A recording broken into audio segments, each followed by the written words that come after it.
From a building in the East, there's not a lot of teams left, but these teams are. Motor City at St. Louis. We mentioned in an earlier video that St. Louis's defense has been kind of suspect over the past couple of weeks. Well, this is where it all started. Motor City in town, Jimmy Lorenzo going untouched until the pylon, but he's across the pylon. Dynamite McCray couldn't get there in time. 7-0. Motor City on top. Then it is St. Louis's Marquise Haggins. 99 yards. All the way to the end zone for the score. The second kick return touchdown of the season across the league ties the game at 7. Next Motor City possession. They score, go up 10-7. At this point, St. Louis's offense hasn't even been on the field. Homer J left wide open, easy as you please. St. Louis picks up the first down. Handoff. Junior McCray for the score. St. Louis a perfect 7-0 at home before welcoming Motor City. Then a deep shot to Curtis Kirkwood all by himself. He had 8 catches before this game, and he gets a touchdown there. St. Louis ties the game at 17. At this point, we still don't have a defensive stop. Jack Brown finding King Richard, who's testing Homer J for one of the top tight ends in the UFL. Then Brown again finds Curtis Kirkwood. Motor City goes up 24-17. St. Louis nearly gets a block after Motor City got their first stop of the day. Now the Mustangs are up 10 and St. Louis is getting nervous. Junior McCray just gets tripped up. He would have been gone. 3rd and 8. Motor City brought just about everybody, and Junior McCray is wide open.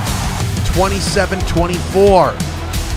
St. Louis needs a defensive stop. They don't get one. Pass caught on the sideline, and then it's Jimmy Lorenzo spinning off a 2, breaking a 3rd. Motor City shocks St. Louis. Down go the Rivermen. They haven't been the same since. And Motor City still has a shot at a Great Lakes title because they took on the Chicago Dragons the next week, who has the worst record in the league, but Chicago beat Motor City the last time out, and early on they recover a fumble and get a penalty. Mike Roberts in the red zone. Hey, Chicago, but Motor City's got their hands full in this one. 7-0 Dragons on top of the Mustangs. Jack Brown, still don't know how he made that completion to James Walters on the sideline. Jimmy Lorenzo into the end zone for the score. That's easy money. Big number 4-9. 10-7, Chicago takes the lead on that field goal. Motor City still trying to stay in the mix. They would need a win in this one to make it happen. Chicago back in the red zone. Halfway through the second quarter, Mike Roberts, unclaimed, man, this kid is going to be good. Touchdown. Chicago's up 10. Surprise Motor City kicked this field goal. They were on the half-yard line.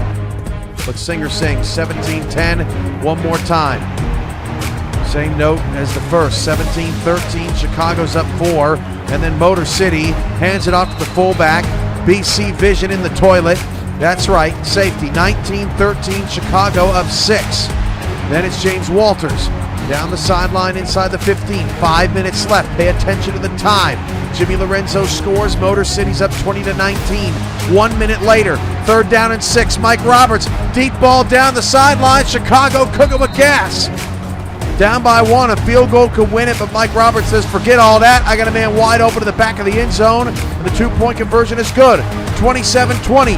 Catch of the year, Leventris Hawkins, double tip, caught it, 71 yards to the house. Motor City ties the game at 27, but Chicago responds, has a chance to win the game, and Motor City blocks the field goal. Marcus Thomas all the way back with under a minute to go. The Mustangs survive. They are right in the thick of this thing. They go to St. Louis and win. They come back and beat Chicago. The Mustangs are on fire heading into the final week of the season. They will take on Milwaukee in a crucial game. More on the Stags in a moment. First, we got to talk about the Tennessee Ramblers, who started 1-5, playing in their, I think, first primetime game of the season at Rochester, trying to keep themselves in the playoff picture. At this point, they were 6-7 as Malik Kane, their new quarterback, has helped this team reach new heights. Action Jackson with the touchdown, 10-0 Tennessee. We're already into the third quarter. We still don't have a highlight of Rochester's offense because they didn't have any. 7:25 to go in the third. Kane right up the gut. Inside the 10-yard line, gives him a 1st and goal. This was the first drive of the second half. It took over 5 minutes off the clock, and Sherman's in the end zone. 17-0 Tennessee.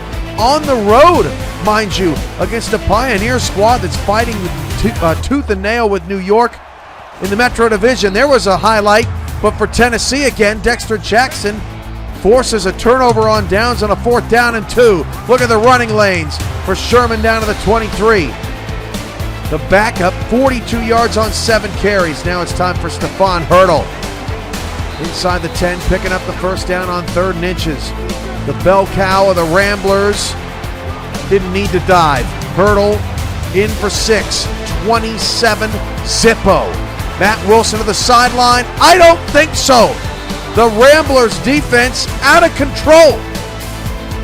What a beautiful play defending Evan Wood on the sideline.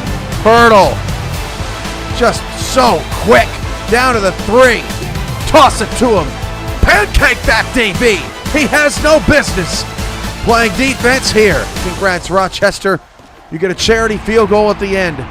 You avoid the shutout. Tennessee rocks the Pioneers World 34-3, 138 total yards, and that set up the dramatic conclusion to Week 16.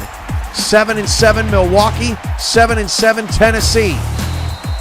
The winner would set themselves up pretty for the playoffs, and the loser would be in deep trouble. Dejon Wright, after the completion of Dallas Wright, it's all right in Milwaukee in the first half. 7-0 Stags. Wiseman finds Dallas again into scoring position, and then 3rd and goal at the 2.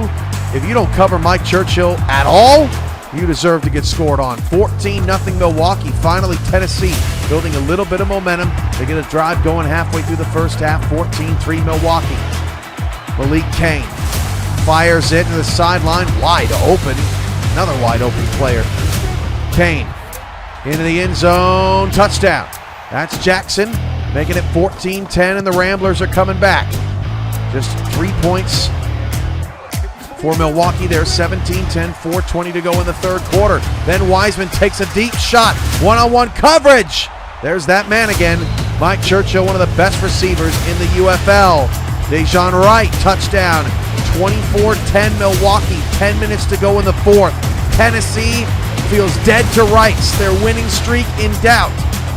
Then Pappas Fields with that catch, and then another, 24-17, not dead yet. Play of the game. Mike Churchill not covered all night until rip. Tennessee takes it away from Milwaukee's star. And all of a sudden, the Ramblers and their faithful are feeling like they got a shot. RIP means 2 things in that scenario. 3rd down and 6, 5:35 to go in the fourth. Inside the 10, Tennessee rolling. Kane, 18 of 21. Then Malik takes off and ties it. 24-24. Milwaukee cannot score. Tennessee gets the ball back. And then a bonehead face mask with 90 seconds left. Tennessee in business. 1-yard touchdown Hurdle. 31-24. Ramblers keep the win streak alive because the Hail Mary is not answered. Milwaukee and Motor City for a playoff spot next week. This has been 9 Minutes in UFL Heaven.